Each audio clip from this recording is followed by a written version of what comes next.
Why is the Rolex skydweller the most complicated watch out there? We're going to find out today.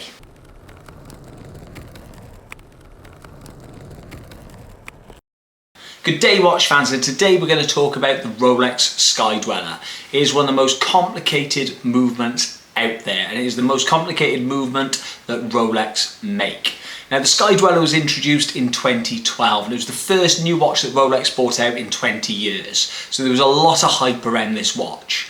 And what a feat of craftsmanship it actually is, and the hype was definitely worth it. Now today we're going to be looking at what the skydweller does and all its functions. The skydweller is a multifunctional watch, and it has an annual calendar, and it also has a GMT function where it tells the local and a reference times. Now the skydweller is a feat of craftsmanship, like I said.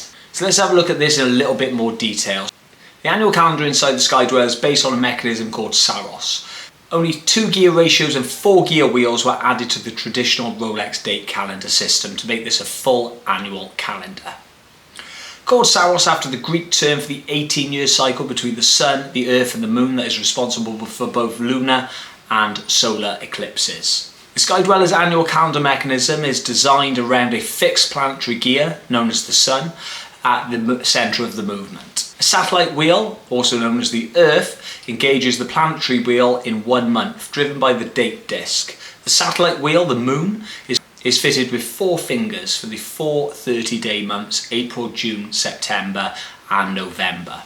At the end of each 30-day month, one of the satellite fingers receives an extra impulse from the date change mechanism, which causes the date to jump 2 days within a few milliseconds. So obviously this now skips it forward to start a new month. The month is indicated via a small rectangular aperture on the outside of the hour track, with January being represented by 1 o'clock, February by 2 o'clock, and so on and on. The reference and local time feature, sitting below the 12 o'clock on the dial of the skydweller, is a small red arrow. This arrow points towards an off-centered rotating disc on which sits a 24-hour scale. The arrow and the ring indicated on your reference time, which could be, for example, your home time. The local time on the skydweller is displayed via the center hands. Though it is set via a bidirectional jump hour mechanism that does not affect the seconds, minutes on the reference time, the date is connected to the local time. That changes within just a few milliseconds at midnight.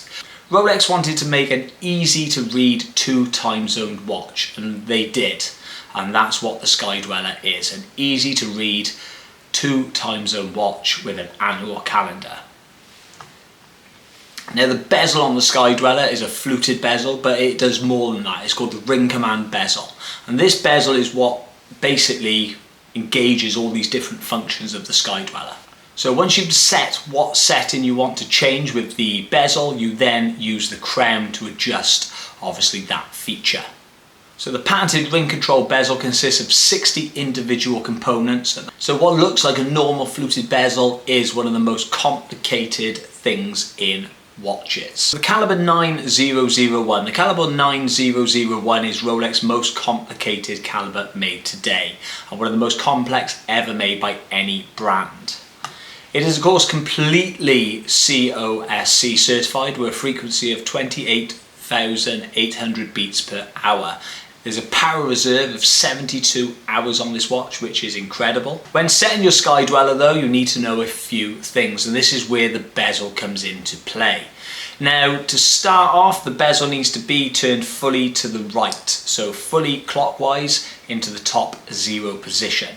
This 0 position now doesn't engage any of the features, but when you turn that bezel to position 1, 2 or 3, that is when the features start to become able to be moved and changed. So position 1, so when you take the bezel and click it to position 1, this is round about between 10 and 11 o'clock. This is to set the month and the date feature on this watch. Once you turn that bezel to position 1, then you adjust the date and the month on the crown.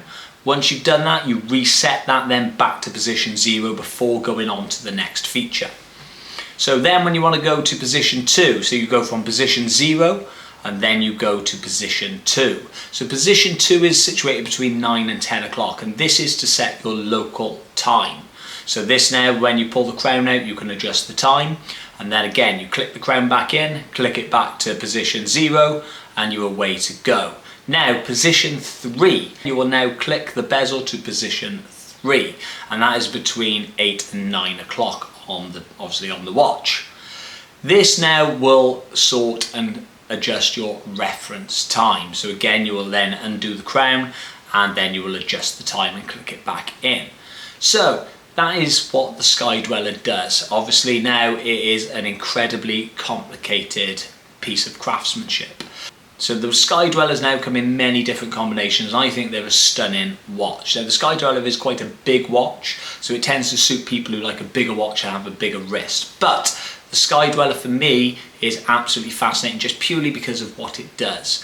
I'm not so interested in the skydweller, even though it looks beautiful, because of how it looks, but more because of how it is engineered. And I just think it's absolutely fascinating for a watch to be engineered like this. So that is what the skydweller does. Hope you like. Please like and subscribe.